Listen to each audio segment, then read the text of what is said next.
What's up guys, it's Jemima. Welcome back to my second video for the year and also to my very first video without tonsils. Anyway, today we are talking all things back to school. So as we know as dyslexics, we often aren't very good at organisation. So if you're here for some organisational tips, you have come to the right place. We've got 5 tips that are pretty general back to school stuff and 5 tips that are just for organisation. Let's get started. So the very first thing I like to do after the holidays is to basically restore my room to a somewhat presentable and functional state. After the holidays, my room is a total mess. There's clothes everywhere and it needs to be cleaned right up. So what I like to do is also sort out my desk because my desk sort of turns into a bit of a storage facility over the holidays, but it needs to be totally cleared away so that I actually have an effective space to study, and my room has to be clean so that my mind is clean. I hope that makes sense. I find that if I'm sort of a bit stressed about, you know, going back to school or about certain homework tasks or holiday tasks or whatever, I need to clear my space first before I can sit down and do them. Now, it's also really important that you keep those study spaces and sleeping spaces separate, and I think I've talked about this before, but if you don't do that, while you're studying, you want to be sleeping, and while you're sleeping, your mind will be too active because that's the space that you study in.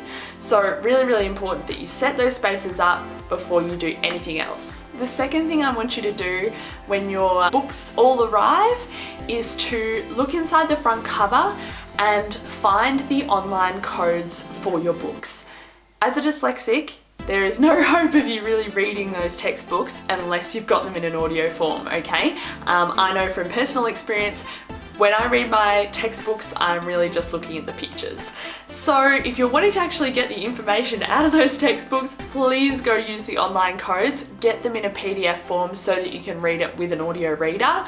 And if you've got any English novels that hopefully you've read over the holidays, make sure that you've got them on Audible or in some sort of audiobook format as well. Next thing you want to do is ask your parents perhaps, or make sure that you yourself have a individualized learning program. It's an IEP or an LEP, ILP, sorry. There's my dyslexic brain going again. You got to make sure that you have got one of those plans for your teacher for the first day of term. That little plan might be a 1-page or a 2-page document, and it just explains what your dyslexia is about or what your condition's about, what sort of struggles you might have, what sort of strengths you might have as well, and what you like to do, what sort of learning style you have, you know, are you a particularly visual person or hands-on person, whatever, and that'll make sure that your teacher knows you before you even get to the classroom. Okay, it's super important. If you don't feel comfortable enough going up to your teacher and explaining a bit about your dyslexia on day 1, that's perfectly cool. I totally get that. But I would recommend that you get your parents maybe to type up a little note that you can even have in your pencil case or on the top of your desk that will explain to any new teacher or any substitute teachers in the future what your sort of issues are, I guess, and what you need in the classroom. That way, if you've got a substitute teacher or a new teacher at the start of term, they're not going to tell you off for having technology in the classroom or using speech to text or any of those sorts of things. So it gets that problem right out of the way before it even happens. Now during the holidays, many of us like to stay up a little bit later, which is perfectly fine, all for the fun times. But when it comes to getting back to school, it's so important that you start introducing that regular sleep routine, okay? And that's not just going to bed and waking up at the same times, but it's also having a bit of downtime before you're sort of preparing to go to bed, okay? Having a really sort of solid sleep routine, you know, maybe you watch a bit of Netflix. Actually, I don't really recommend screen time before bed, but maybe I don't want to say read a book because we don't read a book either. Hold on, scrap that, I'll think of something. Maybe you like to play with your siblings before bed. No, that's too active. Okay, I've got it. Maybe you like to listen to some headspace or some mindfulness before you go to bed. That's a really good option. That's actually what I do before bed, just to relax myself.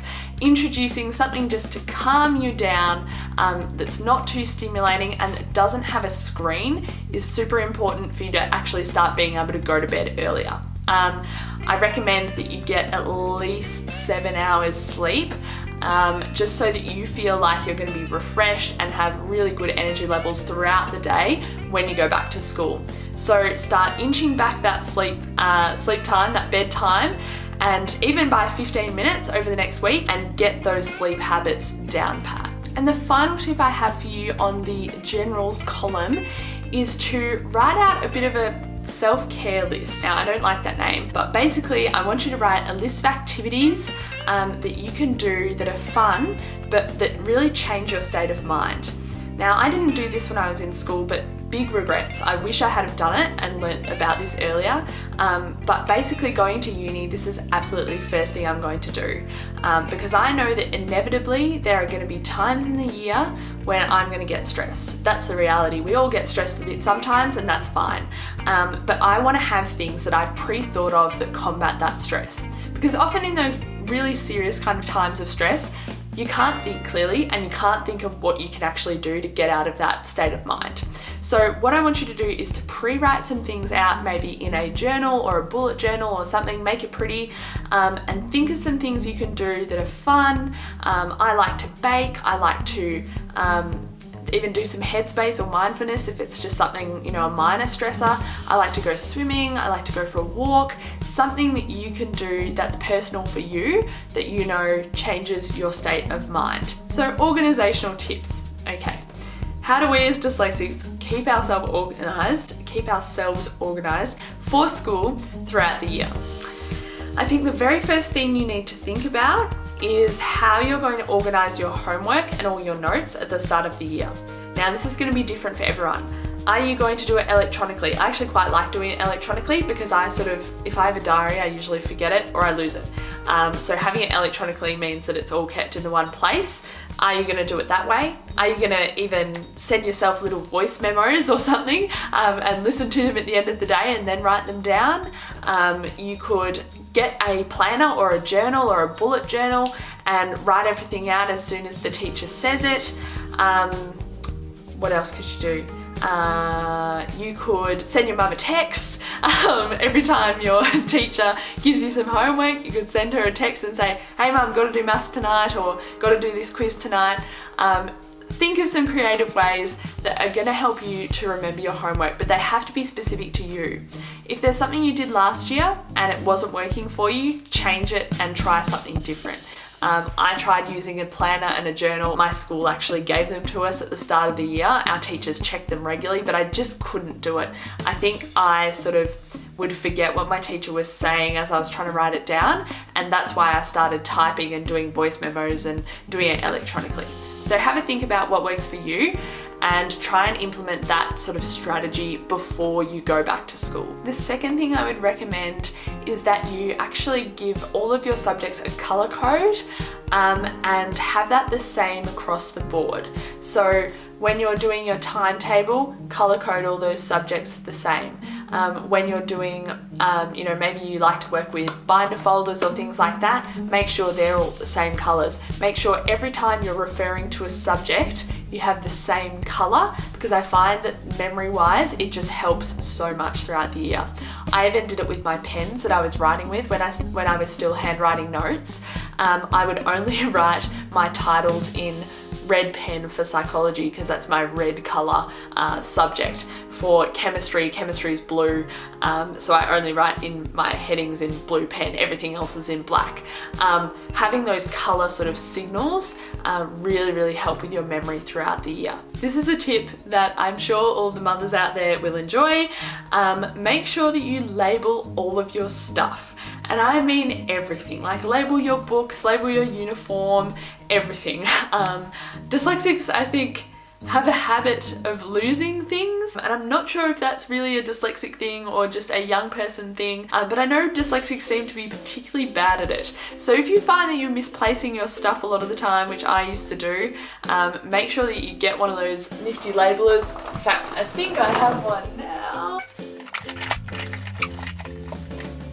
Scrap that, can't find it. Should have labelled my labeler. But get one of those little electronic labelers and, or you know, some sticky notes and sticky tape, and just label all of your stuff. Something else that saved me a lot of time later on in my school years was making a whole lot of sort of what to bring lists for absolutely everything I was doing.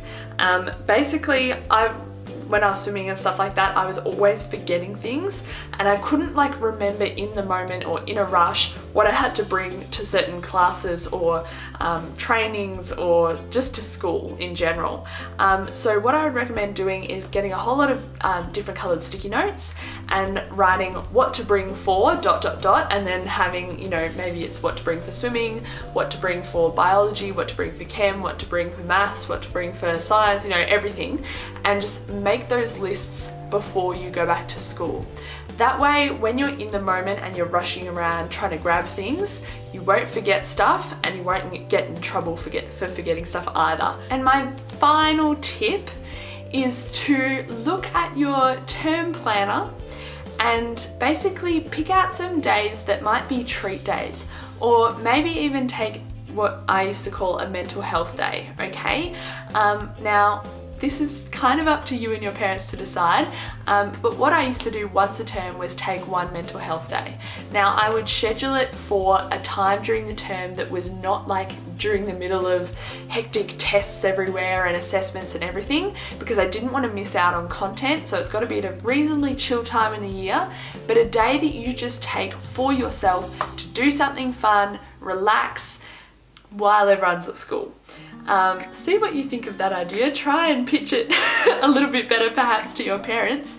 But taking even like a treat day after school where you schedule yourself a time where you're not going to do any homework and you're just going to go out and do something fun with your friends, I think is a really good idea. It's going to keep you motivated throughout the term to actually go to school and be happy and healthy and all those things, and maintain your mental state. So I hope you enjoyed some of my back to school tips. If you've got any of your own, please share below. I'm starting uni this year after a year of study, so I need all the help I can get as well, and I really want you guys to share your own advice with each other. Don't forget to give this video a big thumbs up and subscribe to my channel, and I'll see you guys next time.